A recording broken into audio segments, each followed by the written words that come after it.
Hey everyone, I'm going on my current Magicka DK build that I've been using for the Horns of the Reach patch. This is a light armor build, very bursty 1vx style build. You can use it in small scale if you would like, but here's what I'm running. First set is Shackle Breaker, second set is Sun, and then the third set is going to be 2 Blood Spawn.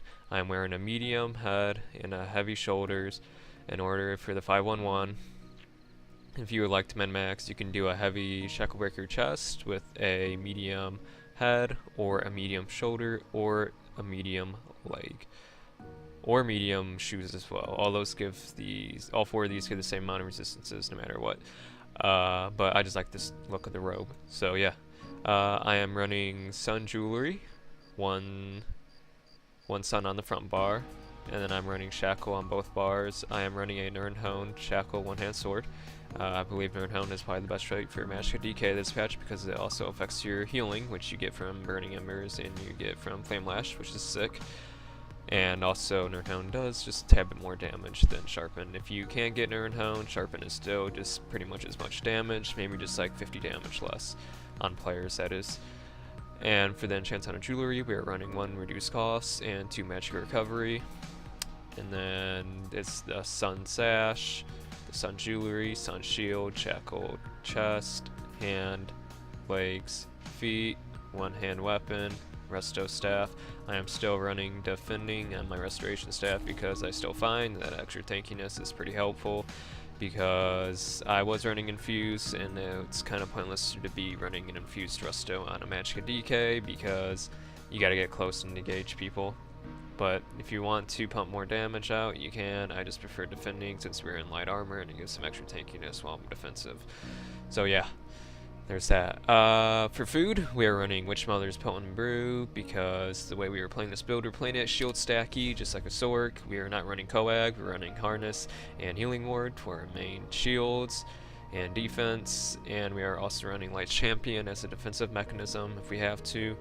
So yeah, other than that, for the skills on the front bar, it is going to be Flame Lash, Burning Embers, Fossilize, Choking Talons. Choking Talons is just so good this patch because of the minor maim, especially since you're in light armor. And I'm also running Engulfing Flames and Ferocious Leap. The reason why I'm running Engulfing Flames over, let's say, Draw Essence is because Draw Essence is very situational based. If you're running small scale, you can be running Draw Essence, but for solo, I kind of prefer Engulfing Flames because there's times where I'm fighting 2 people, or I'm fighting 1 person, or I'm fighting 3 people, and with that amount of people, Draw Sense doesn't really help me that much. Doesn't really like create that much of a burst difference for me.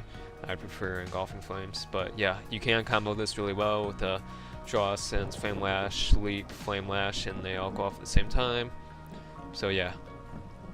For the back bar, we're running Healing Ward, Loosen Mist, Volatile Armor, Structured Entropy, Harness of Magicka, and Light Champion for the defensive alt mechanism. So make sure to be running tripods as well with this build because our stamp pool is going to be a tad bit lower with this. It's going to be sitting at about 13.3.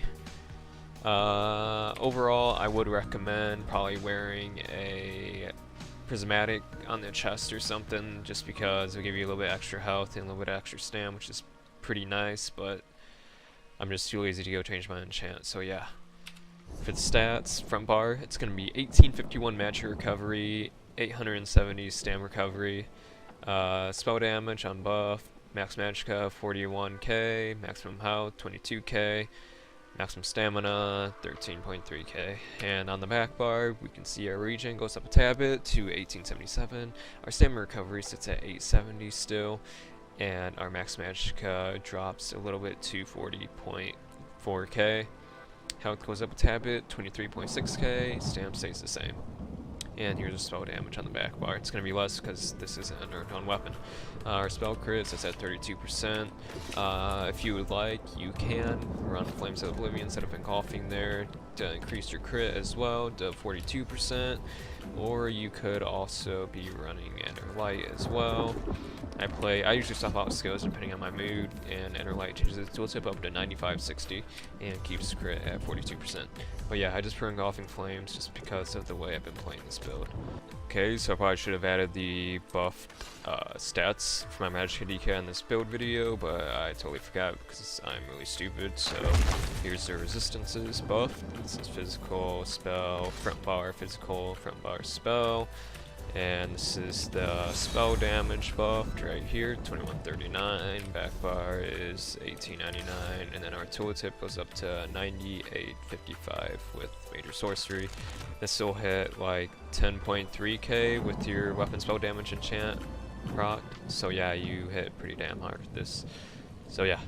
Let's go ahead and hop in the CP real quick. For the CP, we have 41 into Warlord, 64 in Arcanist, 44 into Tumbling, 61 into Shadow Ward, 61 Elfborn, 32 Blessed, 56 Elemental Expert, 10 into Spell Erosion, 61 in Master at Arms. If you want more damage, you can get rid of this in Blessed and move it over to Spell Erosion, or spread them out depending on how you like your damage, but I just think that the 32 in Blessed still complements the Flame Lash heal really well and Burning Embers heal really well, so that's why I keep that there even though we were running shields.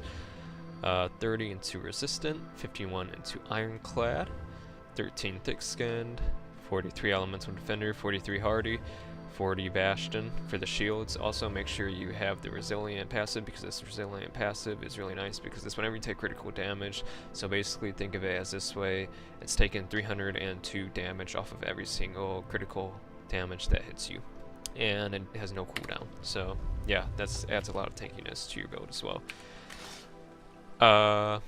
Other than that, I would like to point out how you should be playing this build. It is very important that you should be, especially for kiting, you should be throwing on Harness and then going into Mist form, because what that's going to allow you to do is going to allow you to generate Magicka while in Mist form from getting hit. And basically the tools upon Harness, you can read it here if you like to get more in depth with it. But basically you restore 1213 Magicka, and it's increased by 6%. Per piece of light armor increased, so that's up to 3 times. So that's really nice. So what I like to do, I like to throw on Harness, go on Mist form, and then spam Harness, and then that'll recast it as I roll dodge, and I go right back to Mist form. That's how you kite with this build.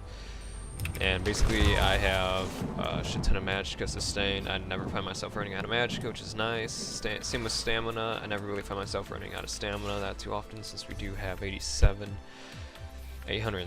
stamina recovery, so that's pretty nice. If you like to be more bursty, another option would be running 2 Valken Scoria instead of 2 Bloodspawn. That'll allow you to add a lot more burst. By the way I play, I usually try to challenge at least 5 people at once by myself, so Bloodspawn complements that playstyle really well.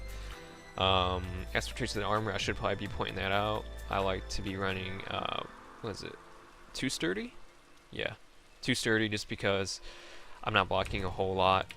I'm mainly relying on my shield spam and having the extra crit resistance. While maybe they cut through my shields real quick and maybe get 1 hit off of my health, it's going to be helping me out a lot more.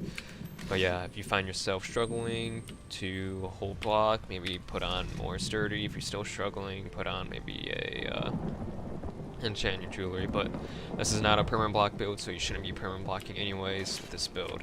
Sword and Shield there is just there to be blocking while you're offensive, and then as soon as you go defensive, then you are not blocking. So yeah, that's pretty much it for this build. Other than that, make sure you are a vampire. You need to be vampire in a Magicka DK, otherwise it's just kind of dumb.